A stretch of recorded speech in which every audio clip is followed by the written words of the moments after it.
Bonjour, bonsoir, dear friends, and welcome to JCB Live. I'm so excited tonight for a happy hour. We have a very special lady.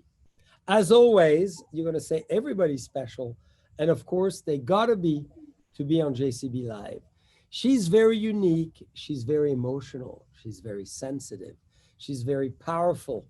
She is a seventh generation Californian. She was raised and born on a ranch. She understands everything you can imagine possibly about agriculture. She has the love of the earth into his skin, into her DNA. Her family grows amazing fruits and vegetables and cattle, as well as her husband. It's an amazing ranch, but besides that, she is committed to Sonoma. She's the executive director of the Sonoma Valley Vintners as well as the Growers Alliance. So she's a very big deal, dear friends. And we've been friends for many years since we bought the Loach and, of course, Buena Vista. She loves history. She's passionate about America.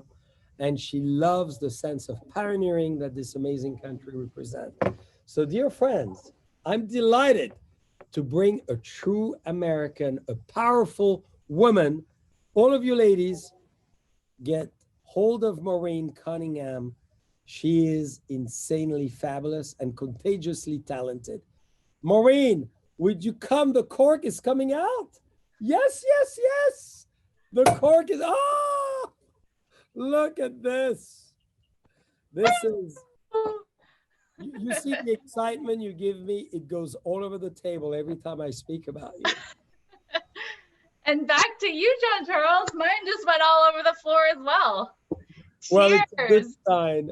You know, Maureen, what we say in France, if it goes on your legs, on your body, all over your body, it's a sign of love and continuous passion.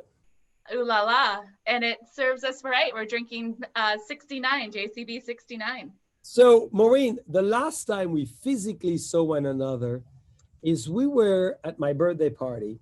You were shooting with a plastic gun full of bubbles up into my mouth as a James Bond girl. I loved it. How did you get this idea of such a great outfit? Of course you remember that. Well, of course we had, it's the John Charles Boisset birthday of the century. We had to dress appropriately, and bubbles are always expected. Well, I loved how you carried them. And you said of the century, hopefully it was half a century, because everybody knows now I'm 49 and I'm going to go younger. Of course, always going backwards on the years. So Maureen, as I said to everyone as an introduction, and I don't know if you heard it, I fell in love with your mind, your love of California, your love of the land. Your parents are fabulous people. Your husband is incredible. You tender the land, you steward the land. Tell us about your childhood as a seventh generation Californian. Absolutely. Well, thank you so much for the incredible introduction, John Charles. And it's an absolute pleasure to be on and to be here and to call you my friend. It's been a wonderful, so fun to know you and get to know your family and so forth. My family, I am a seventh generation farming family in California. We grow, my family grows avocados and lemons down in Ventura County. My family was part of the beginning family in Ventura County and Camarillo, part of the Camarillo family. And so farming is in my blood, and it's what we do. We grow avocados and lemons, as I mentioned, but also run beef cattle as well. So it's such an incredible experience and opportunity to be part of the land and to know agriculture. And what does the land mean to you? Because Maureen, you know, my favorite expression is the following, and I know you share it. Take off your shoes and caress the skin of Mother Nature. And I know that's how you were raised, running around with all that you described. How does it feel to you, and what does it mean to you, for all our friends all around the world, to be a seventh generation California rancher? That's such a big deal. It is a big deal. You know, it's an incredible deal. And it feels it's a legacy. It's something. It's a proud moment. It's California has such a rich history and such deep roots in agriculture and in our country, and what we do as a farming family and farming in general for our country and the world is incredible. And it's just, you feel like you're so much more connected to the land and have so much more respect for the hard work that our vintners and growers put into their product, and to anybody who puts into their craft of, farming or raising livestock or anything, that there's so much pride, and you take a sense of responsibility, to provide for the country, really, and do your very best no matter what. And of course, farming, you always have to be optimistic, because you never know what Mother Nature is going to bring. That's right. But describe to us, I mean, you're raising eighth generation, your beautiful two kids, and hopefully there's going to be more. Who knows? The world will give you more and more. So, on that note, how do you convey, and how were you conveyed that sense of love of the earth, of the land, of belonging to the land and making one? Because what struck me with you, Maureen, the first time we've met, the very first time, you're so grounded, so in charge of your own personality and sense of place and sense of mission. That's what I adore about you.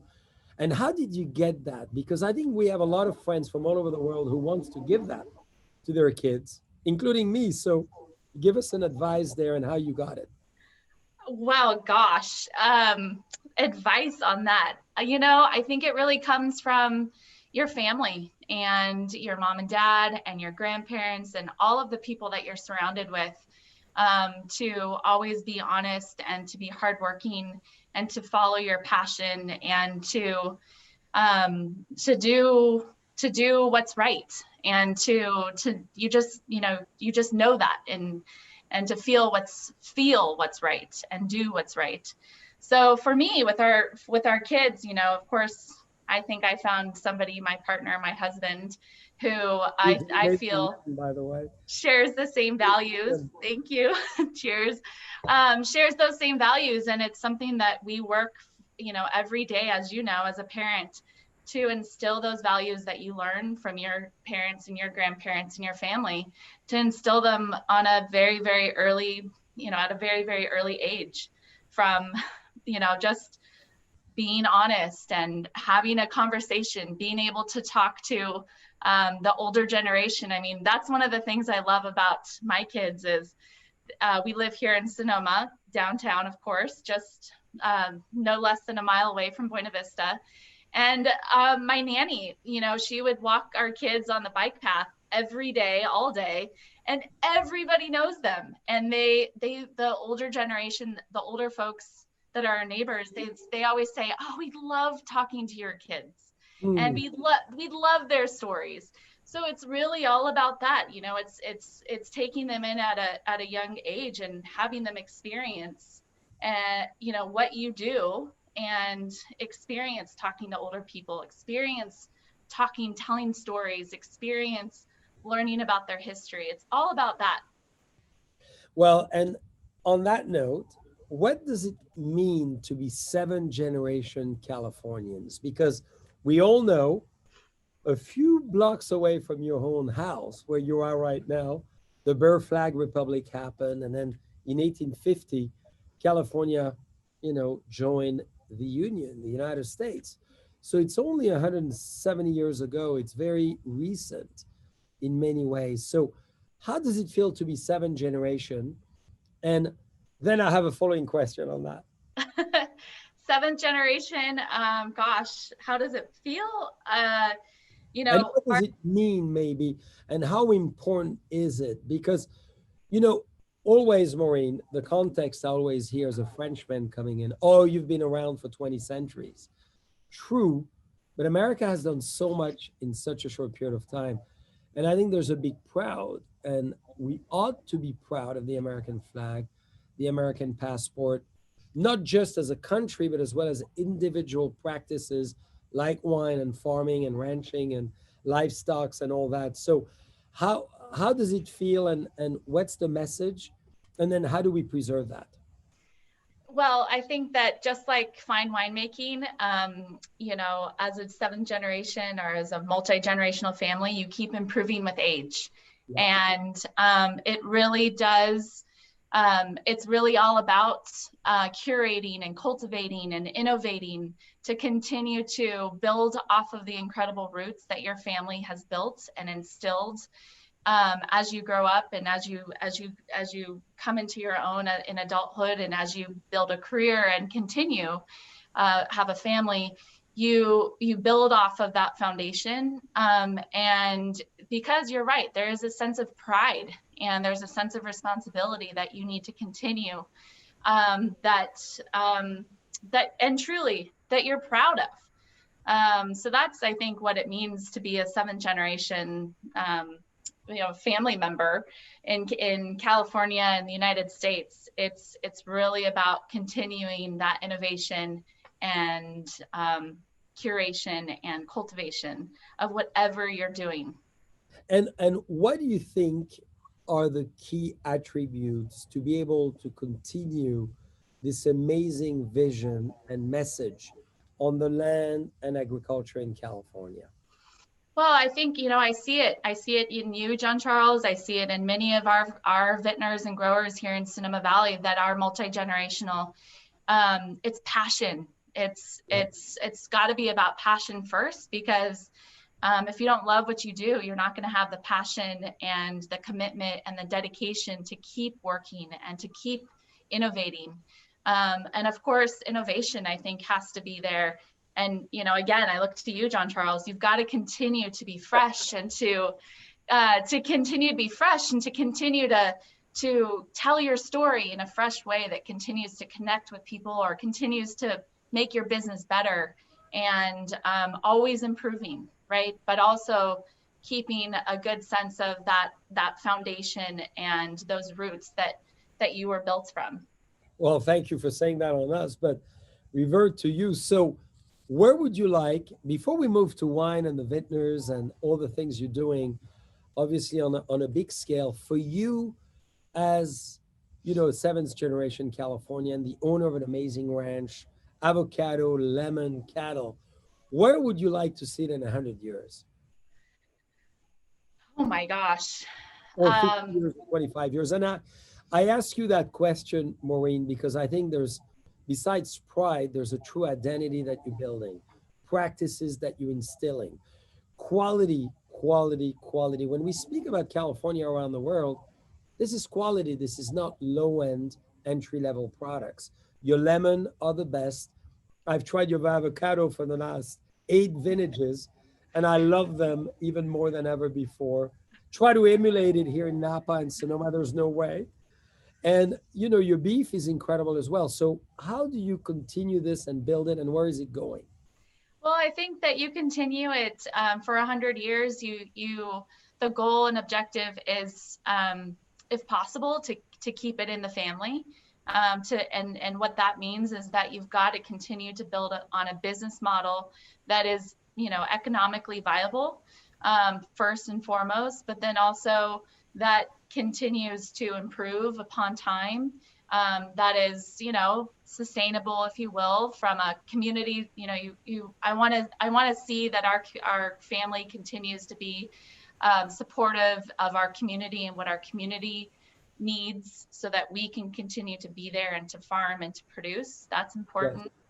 Yes. And of course, continuing to be involved in leading research and innovation, so that we can continue to have the best product, and with that, my family has been very involved in bringing in Chilean growers to learn about their innovation and their practices and things like that. So I think that's what those things will continue to evolve us and get us to 100 years from now, which would just be an incredible moment of success, I think, and pride.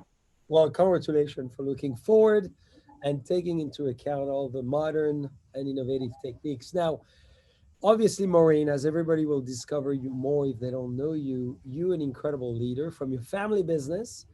You've elected to take a major role in the wine community.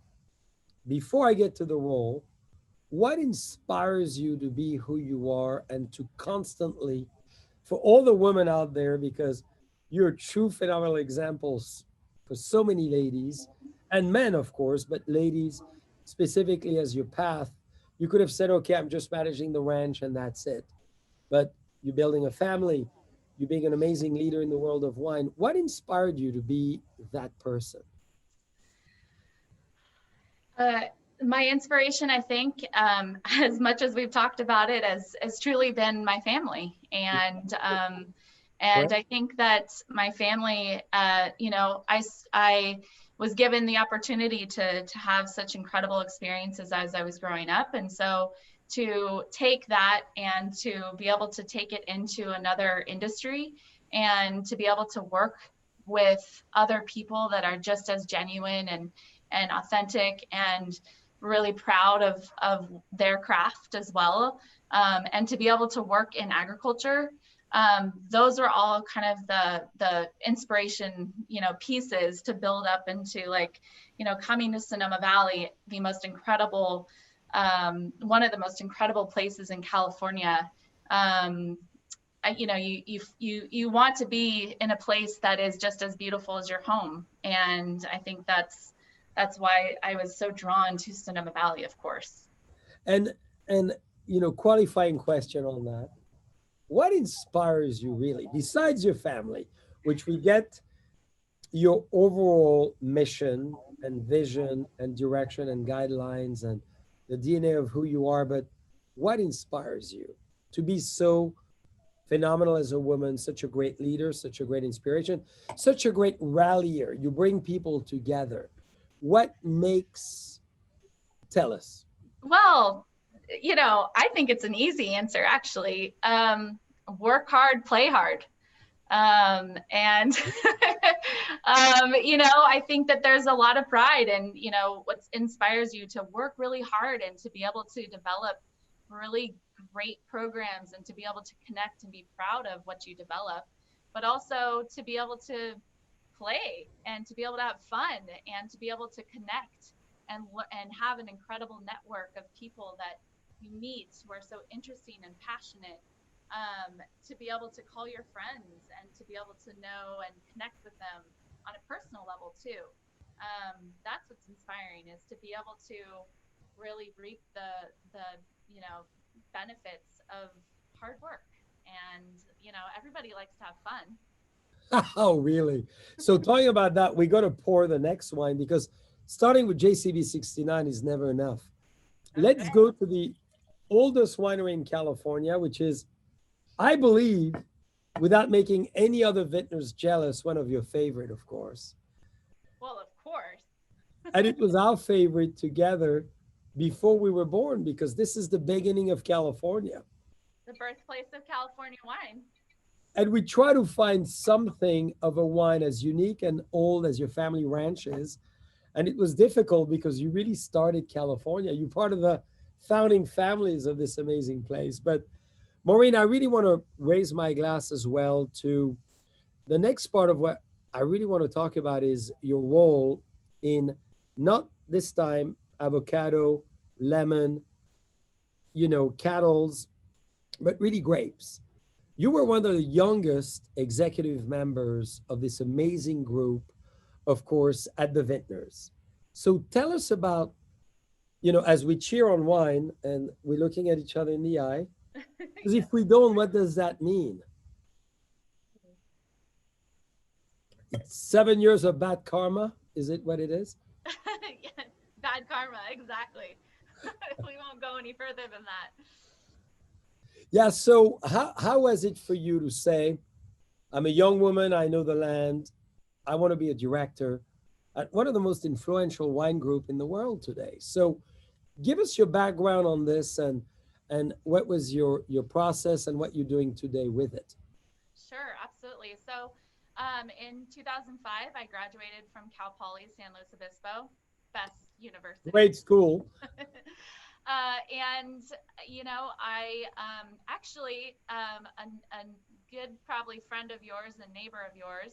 I worked with Robin Baggett, Love, and love at his Robin, yes, and I obviously his irresistible wife, yes, Michelle. Michelle.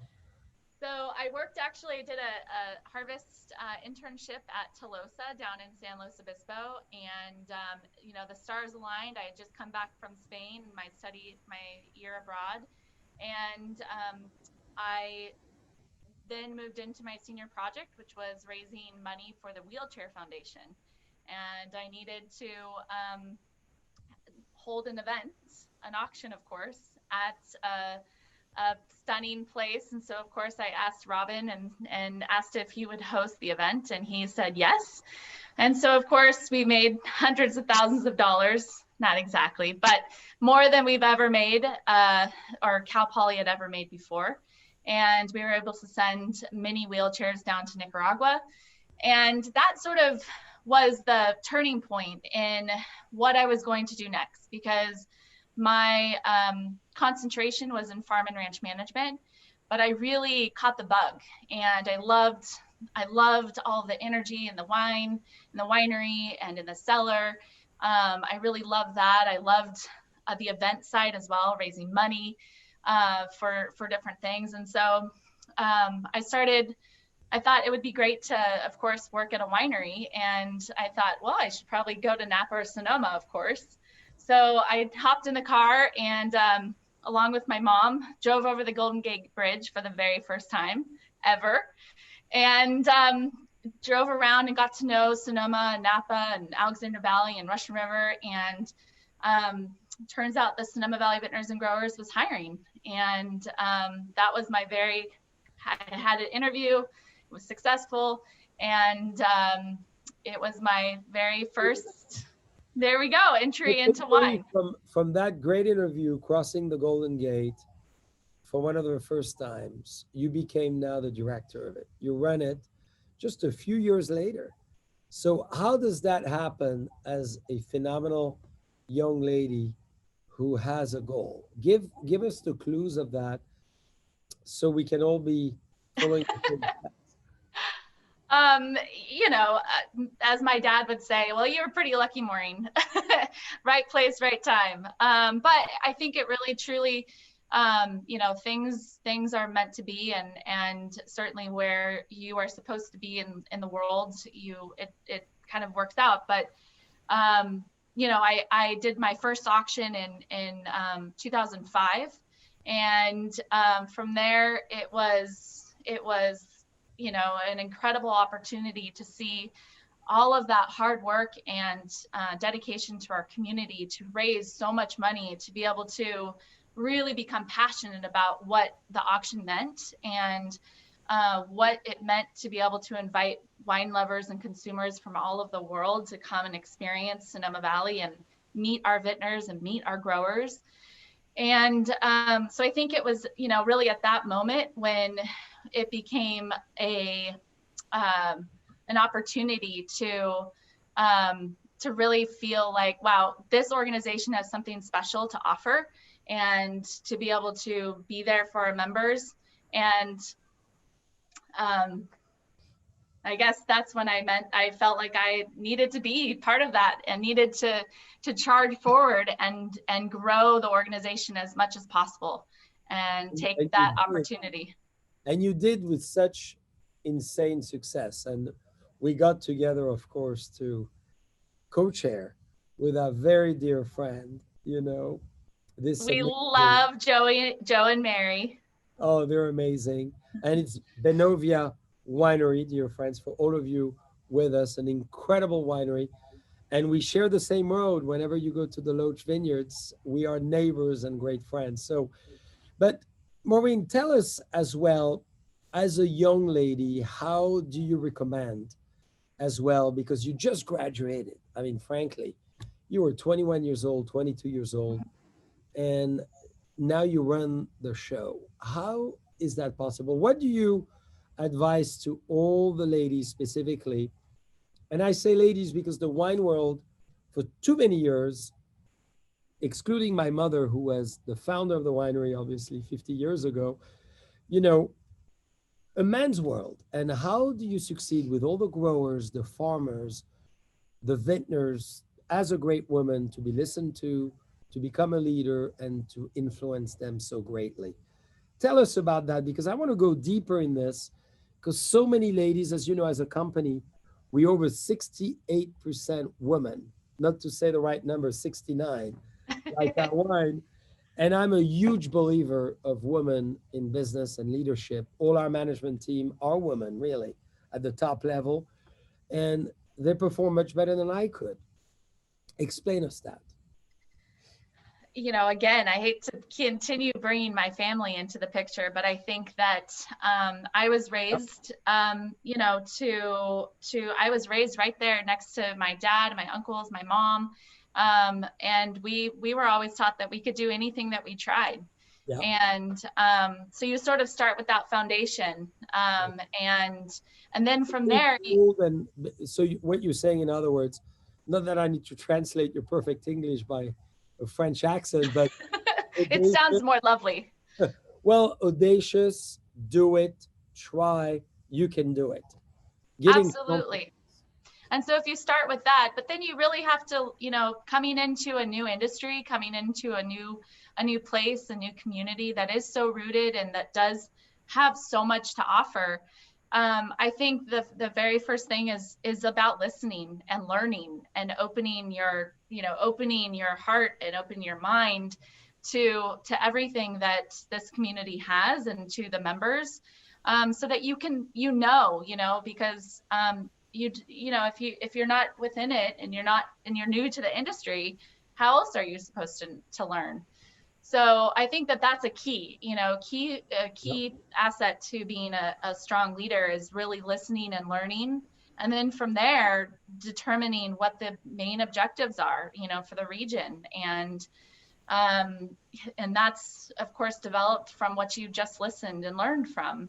Yeah. And then making sure that you're building consensus and pulling all of those leaders and all of those community leaders and the people that have been here for years and years, but then also smart business people, smart business women and men that are experts, right? Always surround yourself with people that are smarter than you, or have a better expertise in something. So you kind of develop your network and your group of people, your board, your advisors and your mentors, and you develop a plan and you work the plan.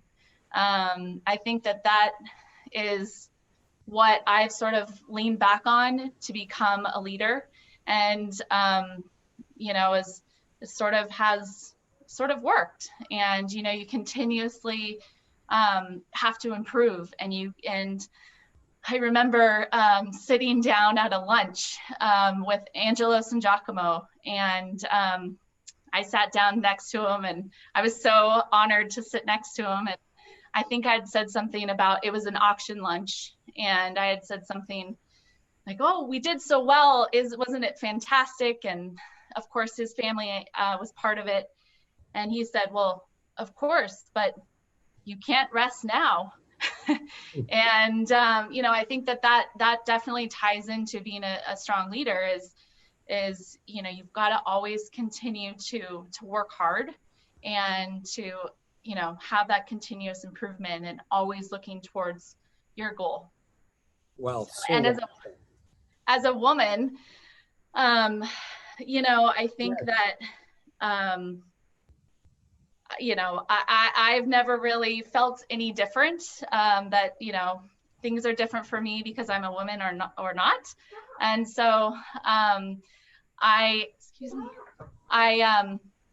really think that, not really having that as something to lean back on, but just to continue to be strong and, continue to know what you're working towards, and you reap good things from that.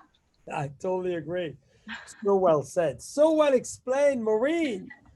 Congratulations. So you talk about wine equally as well. So why don't you describe this very unusual grape variety from Buena Vista, which is really the history of our fantastic Sonoma Valley and Napa, as we know. So this is a Roussanne. What do you think of that wine? Well, goodness. I think the wine is fabulous. Let me smell it a little bit. Ooh. It feels, well, first of all, it's delicious. And that's always the most important thing. It feels very golden and beautiful on the mouth. I feel like, is it a little bit of honeysuckle? It's vibrant and beautiful, really. And you know, I would want to have it with avocado with a lemon sauce. That sounds fabulous. What a beautiful pairing that would be. Hey, it would work. It's dear friends, what we're having is the Vinicultural Society, a very unique wine for Buena Vista, which is part of the tiny collection of small lots we produce. And this is one of my favorite wine. And I thought with Maureen, we got to go beyond the typical wines, which is Chardonnay, Cabernet, Pinot. This is the Rhone, and this is the top of the Rhone. So now, Maureen, before we taste the next wine, okay, you are the director of the Sonoma Valley Vintners and obviously the Growers Alliance. So explain us, what does that entitle and what does it mean? And what are your grand goals within those organizations, which are so important for all of us vintners? Absolutely. So the Sonoma Valley Vintners and Growers Alliance is a trade organization, and we represent the vintners and growers of Sonoma Valley, the region of Sonoma Valley. And that region of Sonoma Valley encompasses 6 different AVAs, or American Viticultural Areas. And so it's a little bit different than some of our neighboring regions. For example, Dry Creek or Alexander Valley, we have 6 different regions within our valley. Our mission is to market and promote the wines and grapes of Sonoma Valley. And so we do that in different ways. We really focus on several different key groups to tell our story, our vintner and grower stories: consumer, trade, media, and of course, building upon the network of our vintner and growers in Sonoma Valley to make certain that we have a strong industry here in our own community. So it's an important organization, and certainly our work goes out, and we love to bring Sonoma Valley to wine lovers all over the world, but really we are also driving consumers, qualified consumers and wine lovers to the region as well. And the best way to do that is really to tell the story of all of our vintners and growers through different platforms, of course, social, email, going out to different markets and bringing our vintners and growers to meet different consumers and wine lovers all over the country. And of course, many different things. Well, this is great. And as I'm serving, by the way, another wine. Okay. It's all about sweetness now. I'm gonna keep up with you here. It's all about late harvest. So we're gonna try a wine of very much the season. Isn't it a cute bottle, by the way? It is. And can you pronounce the name? Because it's gonna sound so much more beautiful. Well, I'm not sure, but it means loveliness and marvelous and beauty in French, named Jolies. Jolies. Beautiful. Jolie as jolie, beautiful.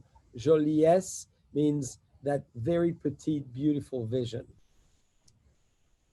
So it's a late harvest wine for, this discussion on the mission of the growers and where do you think Sonoma is going, and what's your very strong positive views of the wonderful wines as well of Sonoma? Big question, John Charles. Powerful woman, we might as well abuse her brain. You know, Sonoma Valley is an incredible region and an incredible destination as well. We are not only the birthplace of California wine, and so we have an incredible history and incredible story to tell, but we are also always working towards the future. And I think that our region is so diverse and also rooted in wine and our winemaking legacy, but also the incredible destination that we have, right? We have incredible restaurants, hotels. You know, one of the things that we're all working or all experiencing firsthand right now is the pandemic, is being outside and experiencing Mother Nature. And one thing that we have here in Sonoma Valley is that, you know, we have beautiful hiking trails. In fact, I just hiked the Bartholomew Park trail last weekend, which of course I waved to Buena Vista. But Thank you so much. Our destination is so incredible that we are able to bring so many more people to our region. And of course, we're 45 minutes from San Francisco. That's a big And so the Bay Area, really, we are the Bay Area's playground and backyard. And there are so many wine lovers and, you know, old and young, and they continue to come back and experience our region. And there's so many things to do and so many new vintners and new wines to taste. And so I think that's really what Sonoma Valley has special as you compare other wine regions, and certainly our diversity. We are, because of the fact that we are really a valley that is, you know, we have our Mayacamas mountain range and our Sonoma mountain range. We have the ability to produce so many wines that you can experience. You can go, just like your Roussanne that we just tasted from Bennett Valley. You can go out to Bennett Valley and explore for a day. You can go to Moon Mountain District, to Los Carneros, and not even come into Sonoma Valley. There really, truly is an incredible diversity here in Sonoma Valley that is keeps you wanting more as a consumer and as somebody who loves wine. So well said. Always something to do, always something to discover, and always something to learn from. And that's very important. Now, Maureen, obviously, the last few months have been very difficult during this COVID era. How and what are you doing with the Vintners, the Growers Alliance, and all of that to make it relevant, to make it alive, and to make it exciting? Absolutely. Well, just like everybody in the rest of the world, not even the country, but the world, who's experiencing this, I mean, the word of the year is pivot, and everybody was forced to pivot in some fashion. And so, of course, we did just that. And I remember it was March 17th. I think it was the day of our board meeting when everybody just sort of realized, you know, okay, here we go. So at that moment, we stopped immediately, and everything that we are doing, we were planning for our big consumer event, Signature Sonoma Valley. So we had to decide whether or not we wanted to cancel that or move forward. And luckily we canceled it. And I think at that moment, it was all about how can we bring Sonoma Valley, how can we continue telling the story in a very respectful way, and bring some joy and bring some happiness out to the rest of the world that was all stuck at home. And so it was really developing different programs that would allow our vintners and our story to be told, and to come into the homes of all of the wine lovers that we had connections with. So we developed what we call Sonoma Valley at Home, and really it was about just turning information and sending that out. So that was sort of our consumer focus.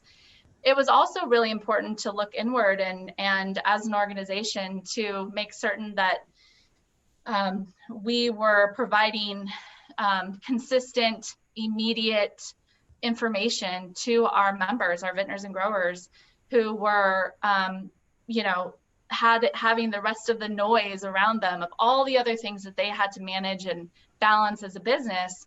We were, as an organization, able to really take all the information that was being developed by the news and different elected officials and so forth, and distill that down and deliver that immediate information to help our vintners and growers and their businesses continue, so that they can plan, they could take care of their staff, they could continue to operate.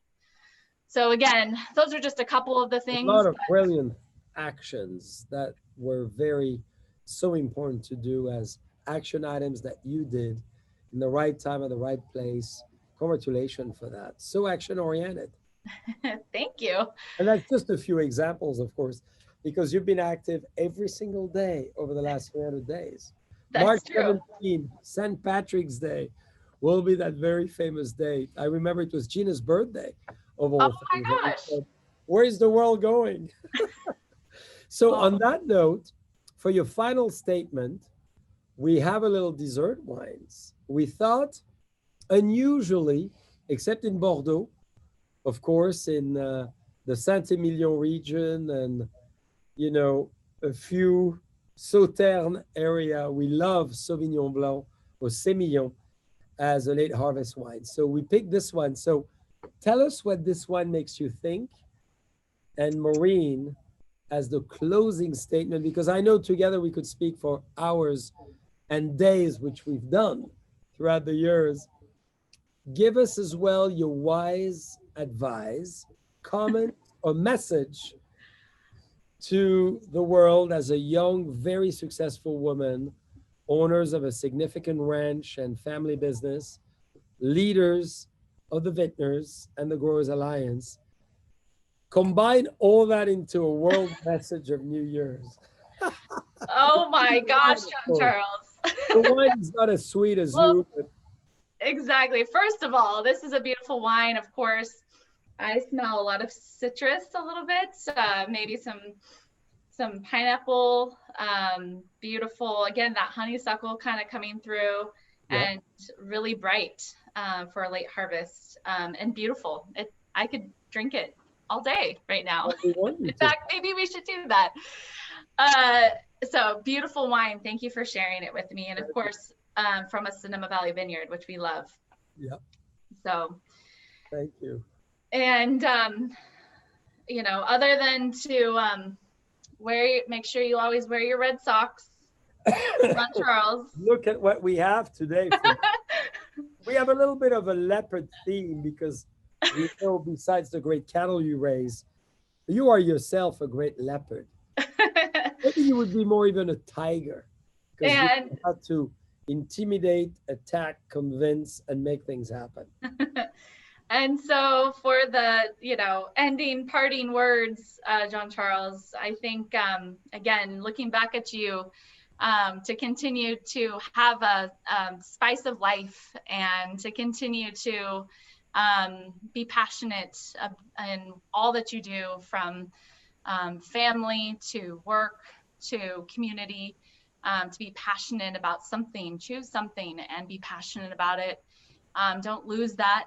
And, you know, strike a balance. I think, for me, that's probably been the biggest thing during this time is, you know, being a mom and still running, you know, working full time around the clock, and, you know, keeping that balance so that your home life is beautiful and fun still, but also being successful at work. So,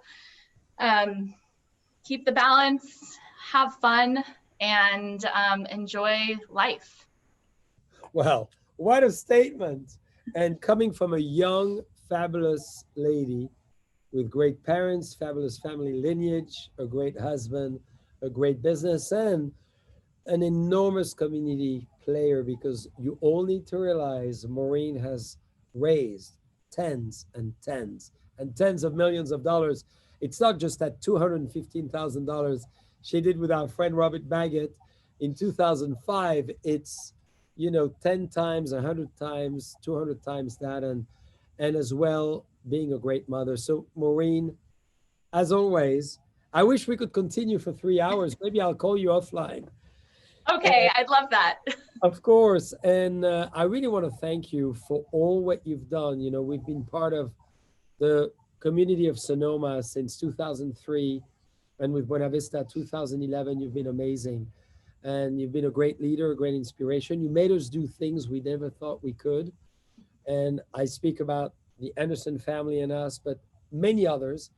And you really always push us to be the person we think we cannot be. And we eventually get there, thanks to your fabulous motivational word and inspiration. So to the great mother that you are, the great granddaughter that you are, the great daughter that you are, and the great wife to your husband that you are, and the great inspiration, thank you so much for being with us. Cheers, Jean-Charles. Thank you so much. And happy holidays. And to the Vintners and the Growers Alliance, we have the best director ever. Oh, thank you, Jean-Charles. Cheers.